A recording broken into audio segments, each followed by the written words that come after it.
I guess before, because this one was reset from the previous sentencing was rejected or had us come back. He has told me this morning he's paid Mr. Kemmler and wanted to review everything with him prior to things being formalized. I just want to let the court be aware of what is. Well, we reset it so that the victim could be here. It's my understanding that she's here today. I'm not inclined to reset it again. I don't know if Mr. Kemmler's intended to be here today, but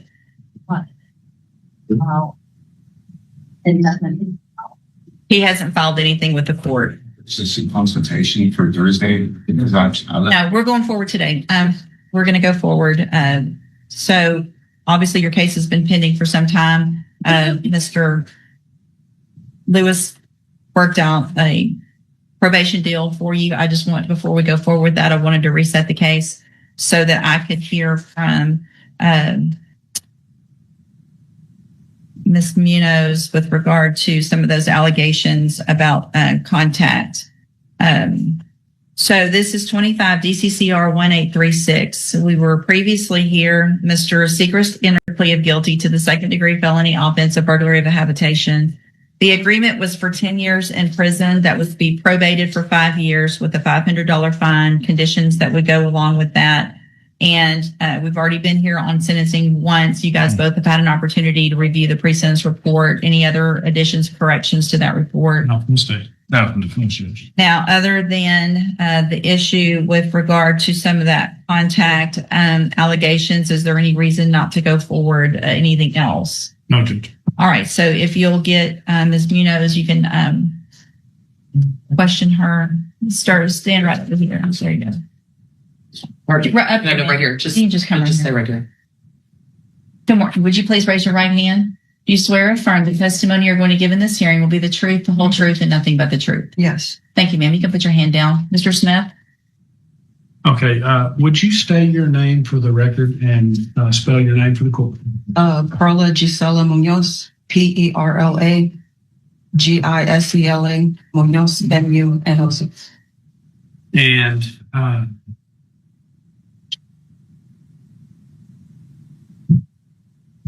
you were the victim of the burglary of the habitation that we're here in court for today? Correct. Would you describe to the court the relationship that you had with the defendant? It's my children's mother, ex-boyfriend. How long were y'all together? 15 years, maybe 14, 15 years. How long before this did y'all break up?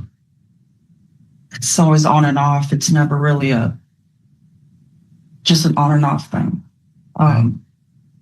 As far as intimate relationship? Correct. Do you plan on staying with this defendant? No. When's the last time you were with this defendant? The last time I seen him, communicated with him. Sir, don't talk. It was on his birthday on December 13th, 2025 was the last time I hung out with him.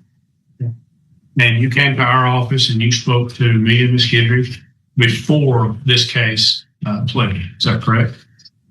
I don't recall. You remember coming into the office? I remember meeting? coming in. I don't know if it was before or after. I remember I spoke with y'all. Okay. And then you remember being contacted by the probation department when they were preparing the report for this case? Yes. And since the time that he pled and got out of custody, has there been any issue with the defendant?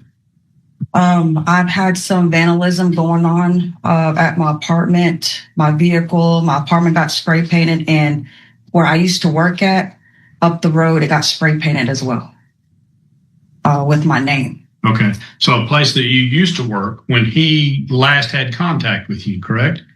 Yes. So the place that you used to work, the apartment that you live in, and your vehicle has been vandalized since. Would you describe that vandalism for the court? So I have like 2 X's on my apartment right next to my door. I had 2 X's on my vehicle. And at the car wash, there was my name spray painted with 2 X's. And it also said TikTok with a rose or a flower right next to it. And all that was after you came to the district attorney's office and spoke Yeah, to it was me and Skinner. after, yes. So those marks, were they virtually identical in all three of those places with the addition of the flower and the TikTok in your name at the place of employment? Yes. Your former place? Yes, they all had the same, like, two X's symbols on them. Did you go to that place of employment after those marks were put? Yes, I went up there because, one of my coworkers had my phone number and sent me a picture of it. And it was the same spray paint that was spray painted on my vehicle and my car. Same In my color? vehicle and my apartment. Same color? Same gold color. Did you have an opportunity to observe the surveillance video at the car wash? Yes. Did you see the person putting those marks at the car wash? Yes, I saw the whole video. They have And video everywhere. do you see the person in the courtroom here today that was doing that damage, at least at the car wash? Yes. Who was it? Would you point to him and identify an article of clothing that he's wearing? Here The record will reflect she's identified the defendant, Mr. Segrist. Do you, did you have any problems with anything like this before he was released from custody? No. I didn't have any issues. And what do you want to happen in this case? I just want to live my life and just move on. I don't interact or try to, make him upset or anything. I just avoid him with all contacts. And you have children with you. Yeah. So y'all will have to have some kind of contact.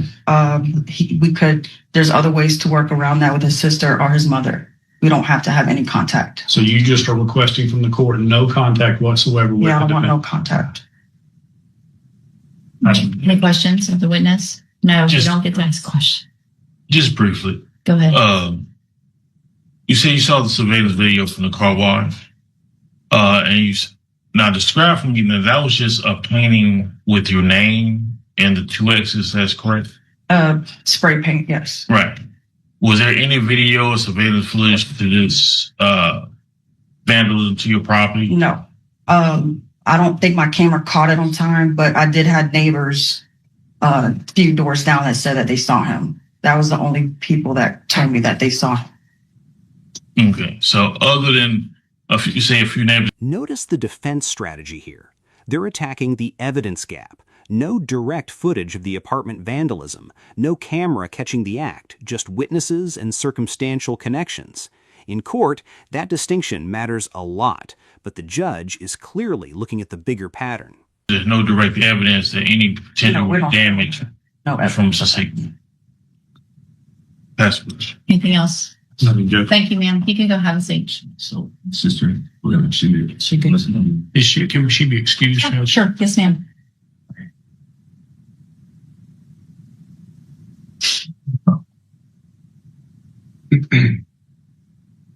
All right.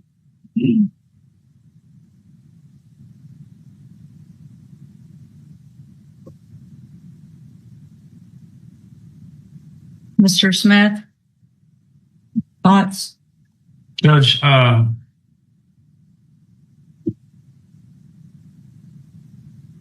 based on his criminal history and the acts after he got out of custody, I'm reluctant to go along with the deal, although the defendant mainly has told me in conversations outside of this, as well as today, that The witness, you mean? the witness, that she just wants to be free of him and not have any contact whatsoever with you.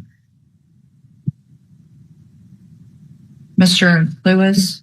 Judge, I think even from the witness there, I think there's enough vehicles there that any contact that they make would have to have with each other in regards to their children. There are other people that could be, they can step in the place of that, so they can, they won't have to have any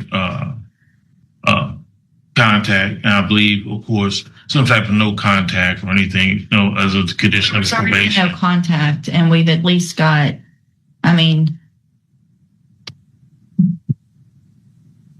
these allegations of the vandalism give me a lot of concern. So, obviously looks like he's on camera on one of them, and it would be highly unlikely that he's on camera with the same color spray paint, painting the same things, and not the one that did the car and the house. That doesn't make any sense. So the fact that he was at her house where he wasn't supposed to be, at a work where he shouldn't have been, and vandalizing those things is very concerning. And not something that I think is indicative of somebody who wants to have a relationship with his 3 children, because he can't follow the rules while he's waiting on court on a 2nd-degree felony where he'd go to prison for 2 to 20 years. Does that make sense? Yes, ma'am. So all this, what good does vandalizing and putting our name out there, what good do you think that's going to do? I mean, I've never vandalized any of the stuff. Anything that I've ever done for her was to help her. When So you're saying that it's not you on camera? I looked at the video, she sent the video to my sister. The guy that had the spray paint was spray painting with his right hand. And I saw the video, and so some random guy out there is doing all this and not you. There was another guy. All right, here's what I'm going to do. There's another guy that went by her apartment. Stop. Here's what I'm going to do. Mr. Segrist, I'm going to follow the agreement, but I am going to order a condition so that we can have hopefully some better thinking processes going on at some point. So what I'm going to do, Mr. Segrist, today is find that you entered your plea of guilty freely and voluntarily. Find sufficient evidence to find you guilty, and at this time follow the agreement and find you guilty of burglary of a habitation. Sentence you to a term of 10 years in prison, but probate that. You'll be on probation for 5. You're ordered to pay the $500 fine, and you're ordered to follow all of the conditions of probation. One of those is that you are going to enter and successfully complete the cognitive track of the ISF program. You will go into custody today. It is a 90-day program. And then when you get out, you'll be on probation, required to follow all of the same rules and conditions, which include having absolutely no contact or communication with Ms. Munoz. And that I'm also going to order, as soon as you're out, that you have to have a GPS monitoring device on at all times. If it's not charged, if it's taken off, I will find out immediately. There will be a warrant for your arrest, and you will be back in here with a motion to revoke and looking at going to prison for that 10 years that you just agreed to. Do you understand? Yes. I'm going to hand you trial court certification. Shows that this was an agreement that I followed, and so you have waived your right to appeal. I'm also handing you a written admonishment regarding your ineligibility to possess a firearm or ammunition. Because of the judgment entered against you, you're ineligible under Texas law to possess a firearm or ammunition. Possession of a firearm or ammunition could lead to charges against you. Firearm is a legal term. If you have questions, talk to Mr. Lewis about that. And if you have any questions about how long it lasts or what the rules are, you can talk to him. All right, you can go back with the bailiff.